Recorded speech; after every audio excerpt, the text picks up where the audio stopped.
बहुत समय पहले दो विशाल पर्वतों के बीच बसा एक छोटा सा गांव था जिसका नाम था थिस्लब्रुक।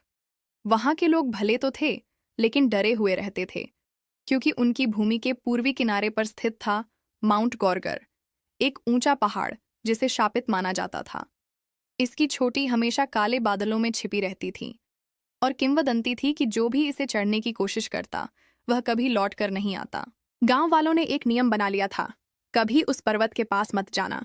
लेकिन एक दिन एलीरा नाम की एक लड़की आई। वह अनाथ थी, जिसके पास सिर्फ एक बांसुरी, सपनों से भरी एक नोटबुक और यह अटूट विश्वास था कि कोई भी डर इतना बड़ा नहीं होता कि उसे सामना न किया जा सके। जब बाकी लोग उस पर्वत से दूर रहते, एलीरा अक्सर उसकी तलहटी पर बैठकर अपनी बांसुरी बजाया करती। पक्षी इकट्ठा हो जाते, हवाएं धीरे धीरे घूमती। एलीरा को लगता ये पर्वत बुरा नहीं है, ये तो बस अकेला है। एक शाम गांव में जोरदार भूकंप आया। चट्टानें गिरने लगीं, पेड़ टूटने लगे। गांव वाले डर गए, उन्हें लगा कि शाप जाग चुका है। लेकिन एलीरा के दिल में एक खिंचाव सा महसूस हुआ। उसी रात वह उस निषिद्ध रास्ते पर चढ़ने लगी।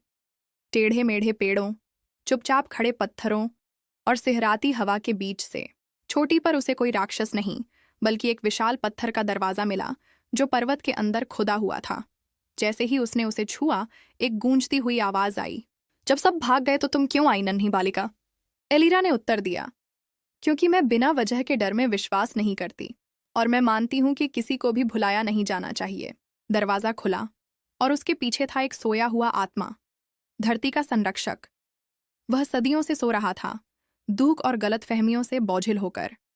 पर्वत का हिलना गुस्से से नहीं था, वह तो रो रहा था। तुम्हारे साहस ने मुझे जगाया, संरक्षक बोला। तुमने डर के परे देखा और दया दिखाई। अपने लोगों से कहो कि शाप अब टूट चुका है। जब एलीरा वापस आई और उसने कहानी सुनाई तो बहुतों ने उस पर विश्वास नहीं किया, लेकिन धीरे धीरे माउंट गॉर्गर पर फूल खिलने लगे। जानवर लौट आए, छोटी से बादल हटने लगे। समय के साथ वह पर्वत संगीत, सीखने और शांति का स्थान बन गया। एलीरा ने सबको सिखाया कि डर अक्सर बस एक अनसुलझा सवाल होता है और हर सवाल को पूछने के लिए एक साहसी दिल चाहिए। कहानी की सीख: साहस डर की अनुपस्थिति नहीं बल्कि उसे दया और विश्वास के साथ अपनाने का चुनाव है। कभी कभी सबसे डरावनी चीजें ही सबसे सुंदर सच्चाइयों को छिपाए होती हैं। जरूरत बस किसी एक की होती है जो गहराई से देखने की हिम्मत रखता है।